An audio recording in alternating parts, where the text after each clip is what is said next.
Welcome back, everyone. This will be my non-spoilery Spider-Man No Way Home review. I had a chance to see the movie. It is probably the biggest Spider-Man movie that you will ever see. So if you're new to the channel, we're doing a giveaway for IMAX tickets for the movie. All you have to do to enter is be a subscriber and leave your favorite Spider-Man moment from any Spider-Man movie in the comments below. Please don't post big spoilers for people that do get to see the movie early. My full post-credit scene video, full breakdown, Easter eggs videos will all start posting later this week after the movie actually comes out because there is a lot of stuff that we have to talk about. So run, do not walk to go see this movie. You guys have no idea. It completely lives up to all the hype. And normally you think movies get overhyped, you get kind of worried about that. People start to get kind of nervous when movies come out like this. It completely delivers on everything. It's not perfect by any means, and a lot of your enjoyment of the nostalgia that they're going for in bringing back all these Tobey Maguire and Andrew Garfield Spider-Man villains and all these Easter eggs from all the Spider-Man movies will just depend on how much you enjoyed those older movies. So, for instance, if you're an older fan who has been to see all the Spider-Man movies in the theater, you might enjoy this movie just a little bit more than like a really young kid who's only known the Tom Holland Spider-Man. But if you've been on the fence about Tom Holland's portrayal as Spider-Man, as this younger high school kid Spider-Man in the MCU so far, after you see this movie, Tom Holland will probably be your favorite live-action Spider-Man. I know it's a tall order because Tobey Maguire's Spider-Man 2 is still probably one of the best superhero movies of all time. Not just best Spider-Man movies of all time, but best superhero movies of all time. The animated Spider-Man Into the Spider-Verse a couple years ago kind of shook up those rankings. But the thing about Spider-Man No Way Home is that it really is kind of like a live-action Spider-Man Into the Spider-Verse type of movie. Not in the exact same way, but you kind of understand. They're doing so many multiverse elements in the film that it really is like a live-action Spider-Verse film. And the funny thing about that is that Tom Holland said that Kevin Feige actually initially pitched that idea as a joke. Like when they were coming up with their early ideas for what Spider-Man No Way Home could be, they all said, what about a multiverse movie? And then had a good laugh, like ha ha ha ha. But then Kevin Feige said, but wait, what if we did do it as a multiverse movie? So we should really all thank Kevin Feige for them bringing back all these super deep cuts. But the basic premise of the movie is that Spider-Man has been doxxed by Mysterio, the whole world knows his secret identity, and he thinks it's going to ruin his life. It seems like it's going to ruin his life. So he goes to Doctor Strange to try and get him to take it back, to erase everyone's memories, but then winds up making things even worse, leading to the barriers between realities breaking down, between the multiverse breaking down, and the Tobey Maguire Spider-Man villains and the Andrew Garfield Spider-Man villains like Green Goblin, Dr. Octopus, Electro, Sandman, the Lizard, all coming to the main MCU reality, and him trying to fix everything in a way that he feels comfortable with, that he feels is like the best way to do it. Which puts him at odds with Doctor Strange, who is trying to find the simplest, quickest way to fix everything. Tom Holland himself said it best in a recent interview when they were doing fan screenings of all the trailers a couple weeks ago. The Spider-Man often winds up shitting on himself because he will always put everyone else before himself. Spider-Man's biggest superpower is Peter Parker, and that's because of his humility. That's what sets him apart from the rest, is that he's unable to not do the right thing. And for me, as an actor, bringing that to life has been so fun, because it's sometimes incredibly frustrating. Sometimes I read these scripts or I perform these scenes, and I just want Peter Parker to be selfish, just one time. Because he always puts everybody else first, and therefore he kind of shits on himself. And that is no different during Spider-Man No Way Home. It is a Marvel movie, so yes, it does set up a lot of future things. They do give you teasers and hints, Easter eggs for things that are going to be happening in the next couple of movies like Doctor Strange 2, Multiverse of Madness, the other Marvel Phase 4 movies. There are a lot of minor things that they could turn into much bigger plot points in future Spider-Man films when Tom Holland comes back. But here's the thing, when people call it the biggest Spider-Man movie of all time, the director literally said when they started releasing trailers a little while ago that they're unofficially thinking of the movie as Spider-Man Endgame. So it kind of does for the Tom Holland Spider-Man MCU character the same thing that Avengers Endgame did for the Avengers. It gives them a kind of ending, but also a place to pick up if they want to pick up again.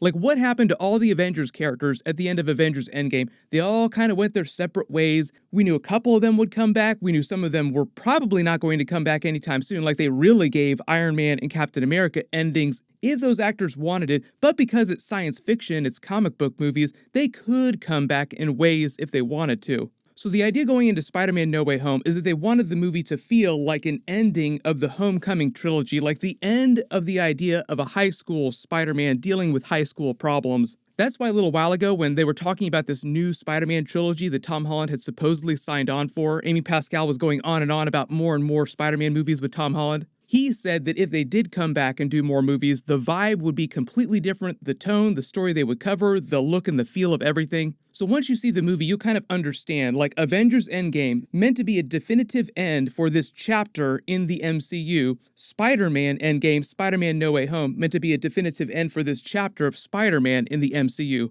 And Tom Holland totally brought it. If you were on the fence about his performance in Spider-Man Homecoming or even Spider-Man Far From Home, that's why I said you'll come out of this movie and he'll probably be your new favorite live-action Spider-Man. The portrayal of Spider-Man that you've always been hoping for in the MCU. It was no mistake when the Russos called him the new most important character in the MCU, hands down. Like we used to talk about Robert Downey Jr.'s Iron Man character being the new focal point of the MCU, like the most important character, which is why his arc in Avengers Endgame hit so hard. Now that's kind of Spider-Man. Spider-Man is now the new most important character in the MCU because he was there for everything during the Infinity Saga movies. He was a kid watching all the Avengers come together. He was there for Avengers Infinity War, Avengers Endgame, and he'll be there for everything that's happening next. So he is like the ultimate MCU point of view character right now. I have a feeling that his lawyers are going to make sure that he gets paid for those new Spider-Man movies that he comes back for eventually. We are talking Robert Downey Jr. money. And while they were sort of using this as a giant bookend to the Homecoming trilogy, it also kind of feels like a sequel to the Sony Spider-Man movies. Like, there is so much nostalgia, so many Easter eggs, so many things that they brought back from the Tobey Maguire and Andrew Garfield Spider-Man movies that at times, Spider-Man No Way Home feels kind of like Spider-Man 6 instead of like a sequel to the Tom Holland MCU Spider-Man movies. Like, you have the 3 Tobey Maguire Spider-Man movies, 1, 2, and 3, then you have the 2 Andrew Garfield Amazing Spider-Man movies, then you have this movie. Like, you could watch those first 5, then this, and it would feel like a complete arc. So that's like the new speedrun version of Spider-Man. Like, if you're watching all the Spider-Man movies, but you want to do it in the quickest possible way, just watch Spider-Man 1, 2, you could probably skip Tobey Maguire's Spider-Man 3, watch Andrew Garfield's Amazing Spider-Man 1 and 2, and then Tom Holland's Spider-Man No Way Home.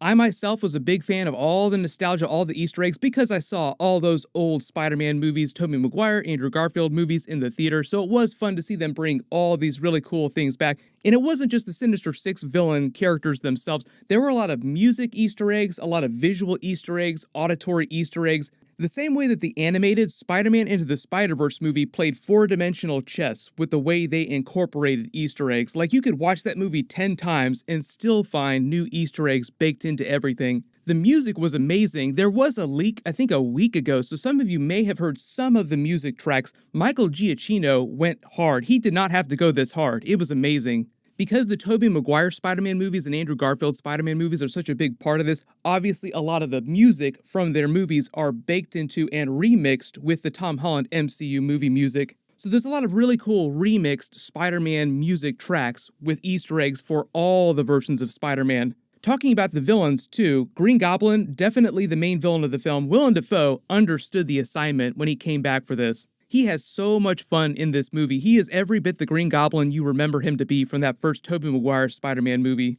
The other Sinister Six villains weren't quite as big of characters as Green Goblin was, but they all do get really good arcs. Alfred Molina's Dr. Octopus is every bit as good as he was during Spider-Man 2. Jamie Foxx's Electro probably got the biggest upgrade just because I feel like they kind of did him a disservice during The Amazing Spider-Man 2, so he actually feels legit during this movie.